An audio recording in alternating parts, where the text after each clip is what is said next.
191 kilometers per hour, 8-meter waves. Taiwan, engulfed in Typhoon Podul's fury. In just a few hours, streets turned into rivers.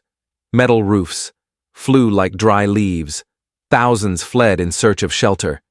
But this is only the beginning.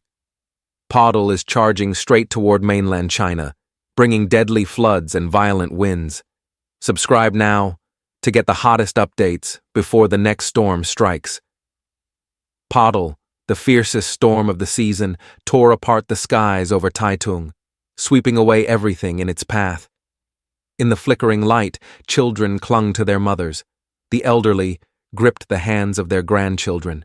Outside, the wind roared as if to drag everything out of shelter. And now, let's follow its trail of destruction, from Taiwan to mainland China, to understand why Podul is called the beast of the ocean.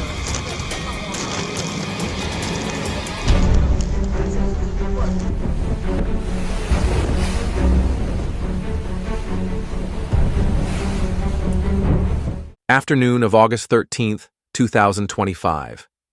Taitung, in southeastern Taiwan, took the full force of Typhoon Podul's direct hit.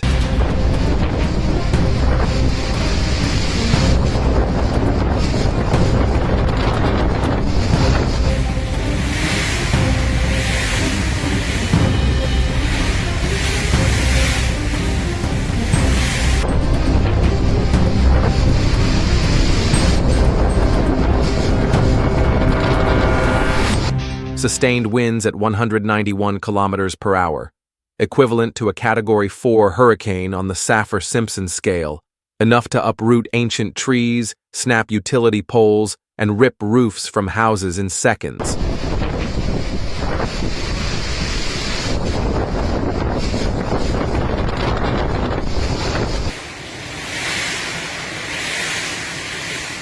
Coastal cameras captured white, towering waves 8 meters high slamming into seawalls.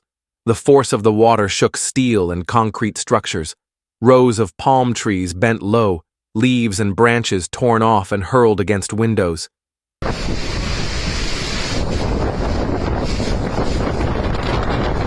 At Taitung fishing port, the sky went dark as night even though it was just after 2 p.m. Rain poured so heavily that visibility dropped to only a few meters. Wind howled through window gaps like a relentless ship's horn. Over 5,500 coastal residents were evacuated. Yet some fishermen, like Huang Wei and Kaohsiung, stayed to secure their boats until the last minute. "We prepared yesterday," he said, "but this morning I heard the storm was as strong as last year's Typhoon Krathon. I knew it would be bad." Central pressure dropped rapidly. Podul's spiral cloud bands covered nearly all of Taiwan. Strong winds and heavy rain would last for hours, even all day, long after the eye had passed. In the southern mountains, Kaohsiung and Pingtung, rainfall of 400 to 600 millimeters over 48 hours was forecast, enough to trigger flash floods and landslides at any moment. Hundreds of domestic flights were canceled. Many international flights postponed due to high winds. Coastal roads closed, ports sealed off. People had no choice but to shelter at home or in community centers. Watching live footage from Taitung, you realize these are not just numbers. This is the raw power of nature, and this is only the beginning.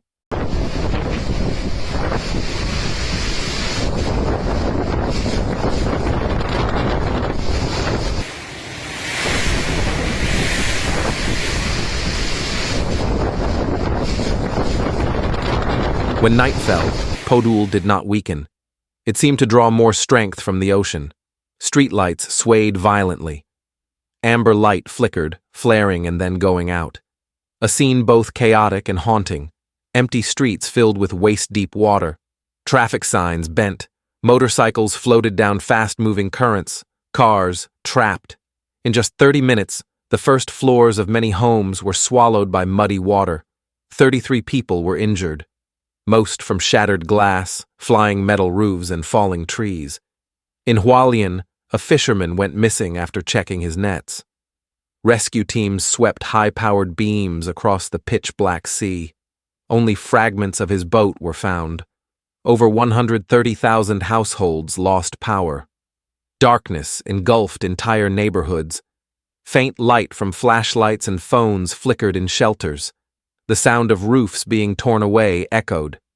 The wind howled like thousands of eerie whistles. Taitung Hospital's emergency ward had to shut part of its operations. Windows smashed, water pouring inside. Medical staff moved patients to safer areas. At Kaohsiung Port, waves struck so hard that multi-ton containers shifted. They crashed into each other with thunderous booms. Several fishing boats moored near shore were lifted by waves, slid onto land, and were stranded. The amber glow of the city amid the storm was like a battlefield. Every house, every street, a front line.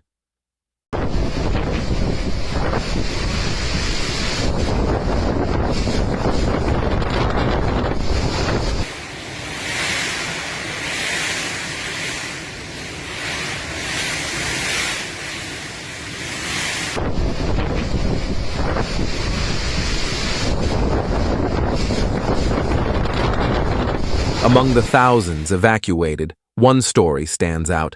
Mrs. Lin Shuhua, 68, from a coastal village in Pingtung County. On the morning of August 13th, the warning siren blared. She was making breakfast. Her wooden house was less than 200 meters from the water's edge. She had lived there for 40 years, but today was different. When she opened the door, water was already over the doorstep. Winds slammed the door against the wall. Waves pounded white outside. She knew, if she stayed even a few more minutes, she wouldn't make it out. She grabbed clothes, water, blood pressure medicine. Stepping into the yard, a gust knocked her onto the cold, wet concrete. Neighbors rushed to help, guiding her through the blinding rain. They waded through rapidly rising water. A 3-minute walk became 15 as they fought the current. When big waves came, they clung to poles or railings to avoid being swept away. At the community center, everyone was soaked and shivering. She heard her home's porch had been torn away, belongings swept out to sea.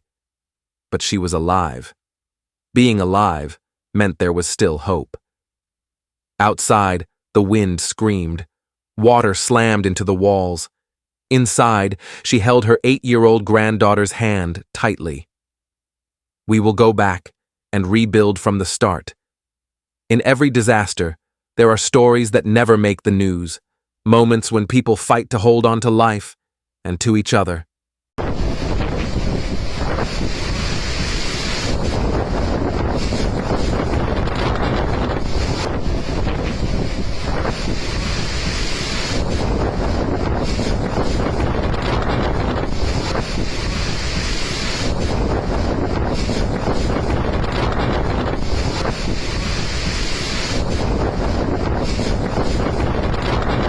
Podul has left Taiwan, but the wounds it inflicted will take long to heal.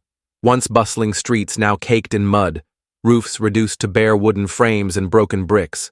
Thousands remain in temporary shelters. Nature does not care about borders or schedules. It comes when it wants, and sometimes it comes faster than predicted. Winds of 191 kilometers per hour, 8-meter waves, not just numbers. Power enough to transform an entire region in hours. Hard-earned lessons. Never underestimate early warnings. Storm-resistant infrastructure is vital. A united community can endure. Podul is a reminder. The climate is changing. Storms will come more often and stronger. If we do not act, from improving infrastructure to raising preparedness to protecting the environment, the cost will keep rising.